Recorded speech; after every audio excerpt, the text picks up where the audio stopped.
संयुक्त राष्ट्र यानी यूएन में धार्मिक घृणा को लेकर दुनिया के देशों द्वारा अपनाए जा रहे दोहरे मापदंड पर भारत ने फटकार लगाई है।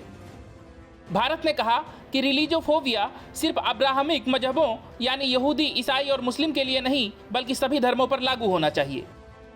संयुक्त राष्ट्र में भारत के स्थायी प्रतिनिधि टीएस तिरुमूर्ति ने कहा कि रिलीजियोफोबिया केवल एक या दो धर्मों को शामिल करने वाला एक चयनात्मक अभ्यास नहीं होना चाहिए, बल्कि गैर अब्राहम धर्मों के खिलाफ भी समान रूप से लागू होना चाहिए। धार्मिक भय पर दोहरे मानदंड नहीं हो सकते।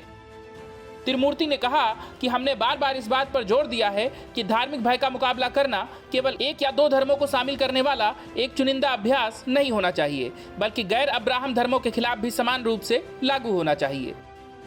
जब तक ऐसा नहीं किया जाता, हम अपने उद्देश्यों को प्राप्त करने में कभी सफल नहीं हो सकेंगे। उन्होंने कहा कि भारत ने अब्राहमिक धर्मों के खिलाफ ही नहीं बल्कि सिख, बौद्ध और हिंदू धर्म सहित सभी धर्मों के खिलाफ नफरत और हिंसा का मुकाबला करने के लिए लगातार कोशिश की है। तिरुमूर्ति ने आगे कहा कि हम सहनशीलता और समावेश को बढ़ावा देने की पूरी कोशिश करते हैं। किसी भी विचार में भिन्नता को कानूनी ढांचे के भीतर हल किया जाना चाहिए। बीजेपी के दो नेताओं की टिप्पणी को लेकर कई मुस्लिम देशों द्वारा दी गई प्रतिक्रिया के मामले में सलाह देते हुए उन्होंने कहा कि दूसरे देशों को विशेष बात को मसला बनाकर भारत को आक्रोश दिखाने की बिल्कुल भी आवश्यकता नहीं है। हिंदू सिखों पर बढ़ते हमलों को लेकर उन्होंने कहा कि धार्मिक भय के रूपों को गुरुद्वारों, मठों और मंदिरों जैसे धार्मिक स्थलों पर हमलों में वृद्धि के रूप में देखा जा सकता है।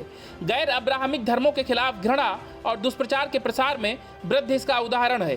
अफगानिस्तान में इस्लामिक कट्टरपंथ का उदाहरण देते हुए उन्होंने कहा कि कट्टरपंथियों द्वारा बामियान स्थित प्रतिष्ठित बुद्ध की मूर्ति को तोड़ना, गुरुद्वारे पर आतंकवादी हमला करना, हिंदू और बौद्ध मंदिरों का विनाश जैसे धार्मिक घृणा वाले कृत्यों की भी निंदा की जानी चाहिए। तिरुमूर्ति ने यह भी कहा कि भारतीय समाज की बहुसांस्कृतिक ढांचे ने सदियों से भारत को आश्रयदाता बनाया है, चाहे वह यहूदी समुदाय हो, पारसी समुदाय हो या पड़ोस का तिब्बती समुदाय। भारत ने सबको सुरक्षित शरण दिया है। टीएस तिरुमूर्ति ने कहा कि भारत आतंकवाद, खासकर सीमा पार आतंकवाद का सबसे बड़ा शिकार रहा है।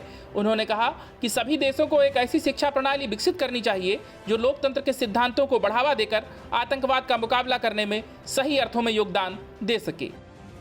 Bureau report, news of India.